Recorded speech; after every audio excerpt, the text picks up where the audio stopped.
Rules ನ set ಮಾಡ್ತಾ ಇದ್ದಾರೆ, ಆ ಇಂಪಾರ್ಟೆನ್ಸ್ ಕೊಡ್ತಾ ಇದ್ದಾರೆ. ಹೌದು, ರಂಜಿ ಟ್ರಾಫಿ ಚೆನ್ನಾಗಿ ಆಡಿ, ದಿಲೀಪ್ ಟ್ರಾಫಿ ಚೆನ್ನಾಗಿ ಆಡಿದವ್ರಿಗೆ ಟೆಸ್ಟ್ ಮ್ಯಾಚ್ ರೆಡ್ ಬಾಲ್ ಅಲ್ಲಿ ಚಾನ್ಸ್ ಕೊಡಿ. ವೈಟ್ ಬಾಲ್ ವಿಜಯ್ ಹಜಾರೆ, ಸೈಯದ್ ಮುಸ್ತಾಕ್ ಅಲಿ ಅವ್ರಿಗೆ ಇಂಡಿಯನ್ ಟೀಮ್ ಚಾನ್ಸ್ ಕೊಡಿ. ಕಂಡೀಷನ್ ಒಂದೇ, ಅಲ್ಲಿ 11 ಅಲ್ಲಿ ಆಡ್ತಿರೋಂತ ಲಿಜೆಂಡ್ಸ್ 11 ಆಡ್ತಿರೋ ಸೆಟ್ ಆಗಿರೋ ಪ್ಲೇಯರ್ ಪರ್ಫಾರ್ಮ್ ಮಾಡದಿದ್ರೆ, ಜಾಗ ಓಪನ್ ಆದ್ರೆ ಮಾತ್ರ. ಅದೇ ಕಂಡೀಷನ್.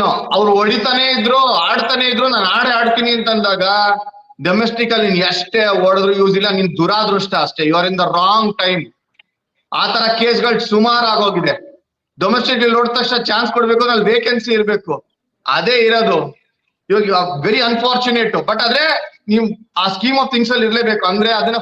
ಬಟ್ ನಾನು ಋತುರಾಜ್ ಗಾಯಕ್ವಾಡ್ನ ಯಶಸ್ವಿ ಇವ್ರು ಆಲ್ರೆಡಿ ಪ್ರೂವ್ ಇಂಟರ್ನ್ಯಾಷನಲ್ ಅಲ್ಲೂ ಆಡ್ಬೋದು ಅನ್ನೋದು ಇದೆ ಅಂತ, ಆ ಎಬಿಲಿಟಿ ಇದೆ ಅಂತ. ಅದಕ್ಕೆ ನಾನು ಫ್ರಿಂಜ್ ಅಂತ ಕರೆಯಲ್ಲ. ಎಲ್ಲ ಗೊತ್ತೋ ಅಲ್ಲ ಒಂದ್ ಕಡೆ ಅವಕಾಶ ಕೊಡ್ಬೇಕಪ್ಪ ಯಶಸ್ವಿ ಜೈಸ್ವಾಲ್ಗೂ. ಮತ್ತೆ ಭೇಟಿಯಾಗೋಣ. ನಮಸ್ಕಾರ.